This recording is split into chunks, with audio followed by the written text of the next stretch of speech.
खबर जबलपुर से है, जहां कोरोना काल में नीट और जेईई की परीक्षा कराने को लेकर गैर भाजपाई मोदी सरकार के खिलाफ एक हो गए हैं और अब इस मामले को लेकर सुप्रीम कोर्ट जाने की तैयारी में है। विपक्ष के लोक सचेतक राकेश सिंह का बयान भी सामने आया है, जिसमें जबलपुर में आज मीडिया से बात करते हुए लोकसभा सचेतक और जबलपुर सांसद राकेश सिंह ने कहा कि कांग्रेस और उसके अन्य सहयोगी दल युवाओं के भविष्य के बीच अपनी राजनीति रोटी सेक रहे हैं।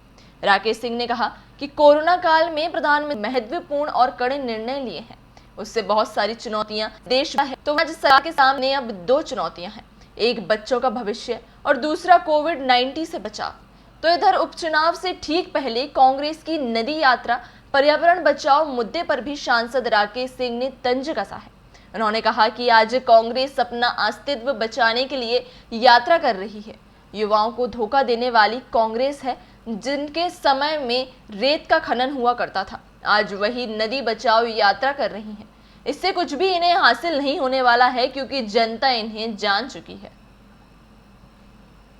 देखिए, कोरोना जैसे संकट के समय पर जिस तरह से देश के प्रधानमंत्री माननीय मोदी जी ने महत्वपूर्ण और कड़े निर्णय लिए, उससे बहुत सारी चुनौतियों से देश बचा। कल तक वो कहते थे कि आपने लॉकडाउन क्यों कर दिया। जब लॉकडाउन का समय बढ़ा, उन्होंने कहा कि इसको और बढ़ना चाहिए। जब नहीं बढ़ा तो उन्होंने कहा कि ये भी गलत किया। फिर उन्होंने कहा कि परीक्षाओं, बच्चों के भविष्य के बारे में क्या होगा, परीक्षाएं समय पर होना चाहिए, बच्चे परीक्षा कैसे देंगे। परीक्षाएं समय पर होने लगी तो कांग्रेस ने कहा कि इनको टालना चाहिए। हमारे सामने दोनों तरह की चुनौतियां हैं। एक तरफ तो कोरोना जैसे वैश्विक संकट का सामना हमको करना पड़ रहा है, लेकिन उसके साथ साथ बच्चों के भविष्य से खिलवाड़ ये राजनीति का आधार नहीं बनना चाहिए। दुर्भाग्य से कांग्रेस, उनके पास कोई मुद्दे नहीं है और वो युवाओं के भविष्य के साथ खिलवाड़ करने की कोशिश कर रही है। जो देश,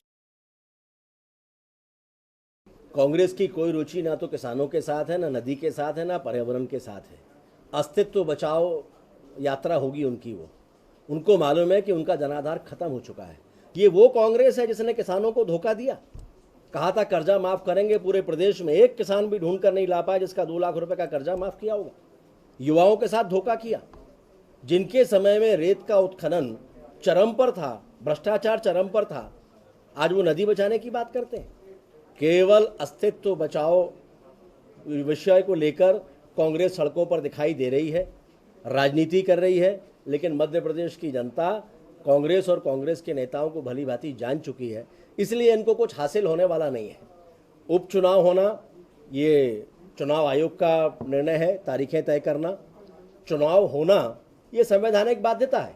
भारतीय जनता पार्टी कमर कस के तैयार बैठी है और जनता भी भारतीय जनता पार्टी को आशीर्वाद देने के लिए तैयार है। 6 महीने लग गए कमलनाथ जी को 6 नाम बताने में।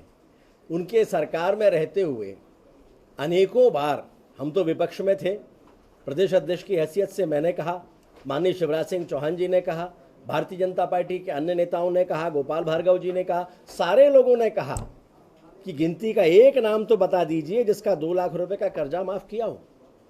कोई नाम नहीं बता पाए और जो बताया वो भी फर्जी निकला था।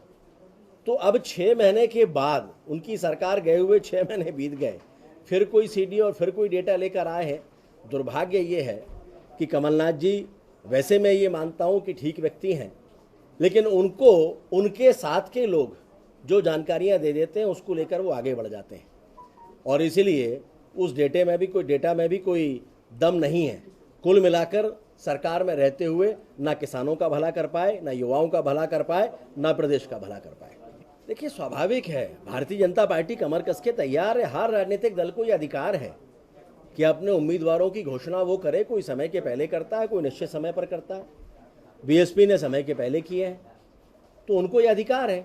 लेकिन जहां तक भारतीय जनता पार्टी का सवाल है, भारतीय जनता पार्टी के सामने कोई चुनौती नहीं है।